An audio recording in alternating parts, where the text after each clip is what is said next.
Hello' ৰাইজসকল, কি খবৰ? আশা কৰিছোঁ আপোনালোকে সকলোৱে ভালে আছে। আজি বহু দিনৰ পিছত ভাবিলোঁ ভিডিঅ' এটাকে বনাওঁ বুলি। এইফালে আমাৰ প্ৰাঞ্চুৱেও মোবাইলত কিবা গেম খেলি আছে। আজি মানে পাঠশালাৰ পৰা মোৰ শহু দেউতা আৰু শাহুমা আহিব, গতিকে ভাবিছোঁ তাৰে ৰেচিপি দুটামানো আপোনালোকৰ লগত শ্বেয়াৰ কৰোঁ বুলি। এইফালে মোৰ মাও আহি আছেহি আৰু জাতিলাও আছিলে, কোমলীয়া জাতিলাও, তাৰে ভাবিছোঁ দালিৰ লগতে বনাওঁ বুলি। আৰু ধুনীয়াকৈ বাকলিখিনি গুচাই লৈছোঁ। আৰু বতৰৰ মানে কিবাকিবি পাচলি পাকঘৰটোত ফল মূল কিবাকিবি থাকেই, গতিকে আজি ভাবিছোঁ বগৰীকে খাওঁ বুলি। বতৰৰ ফল বগৰী দুটাও খুব মিঠা আছিলে। আৰু এইফালে লাওখিনি কিচকৈ কাটি লৈ পিনে বিলাহী এটা দি পিনে দালিৰ লগতে বইল কৰিম। আৰু এইফালে আৰু ভাজি এখন বনাবৰ কাৰণে বিনছ, গাজৰ, সৰু আলু, কেপচিকাম দি লৈছোঁ। বতৰৰ পাচলি যিহেতু, আৰু খুব ৰঙীন হয় এই পাচলিখন, মানে ভাজিখন বনাওঁতে খুব ভাল লাগে। কেৰাহীত তেল অলপমান দি জিৰা অলপমান দি দিছোঁ।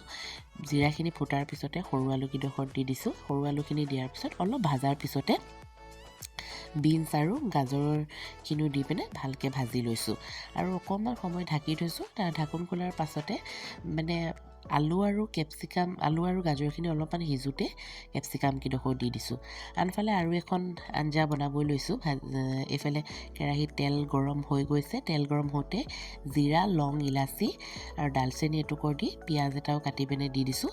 তাৰপিছত পিঁয়াজখিনি ৰঙচুৱা হওঁতে অকণমান আদা নহৰু দি দিছোঁ। এইফালে ভাজিকণো হৈ গৈছে। নিমখ হালধি দি পিনে অকণমান ঢাকোন মাৰি থৈ দিম আৰু হৈ যাব। এইফালে বেঙেনা দুটা আৰু আলু দুটাও কাটি পিনে ধুনীয়াকৈ দি পিনে দি দিছোঁ। আৰু মানে মা মছলা দিছোঁ, নিমখ, হালধি, জিৰা, ধনিয়া, ৰঙা জলকীয়াৰ গুড়ি আৰু অলপমান পানী দি পিনে মছলাখিনি অলপ সিজিবলৈ দিছোঁ। ঢাকোন মাৰি থৈ দিছোঁ। কিছু সময়ৰ পিছত ঢাকোন খুলি দিছোঁ আৰু বেঙেনাকেইডোখৰ এনেকৈ চাইছোঁ আৰু সিজি গৈছে, গতিকে একেবাৰে শেষত তিল দি দিছোঁ। তিলখিনি অকণমান গৰম কৰি ভাজি মিক্সিত পেষ্ট কৰি দিছোঁ। বেঙেনা আৰু তিলৰ এইখন আঞ্জা খাব পাৰে। ইয়াতে আপোনালোকে জলকীয়াও ইচ্ছামতে দিব পাৰে। এইখিনি হৈ গৈছে, বেছি পানী নিদিওঁ। আৰু এইফালে লাও বিলাহীৰ দালিকণো হৈ গৈছে। কেৰাহীতে তেল অলপ দি পিঁয়াজ অকণমান কাটি আদা নহৰু অলপমান দি তেল মাৰি দিছোঁ দালিখিনি। এখন দালিও বঢ়িয়া লাগে। এখন অকণমান ধনিয়া অলপমান দি দিম। দেখাই দিয়েচোন এইফালে অকণমান। তাৰপিছতে এইফালে আমাৰ প্ৰাঞ্চুৱেও কিবা খেলি আছে, ৰবট তাৰ কিবা কিবি খেল খেলি থাকে। আৰু সেইফালে আমাৰ টবিটো আৰু দৰ্জাখনৰ ওচৰতে বহি আছে। তলতে শুৱাই থৈ দিছে। কিছু সময়ৰ পিছতে মা দেউতাও আহি পিনে পালেহি।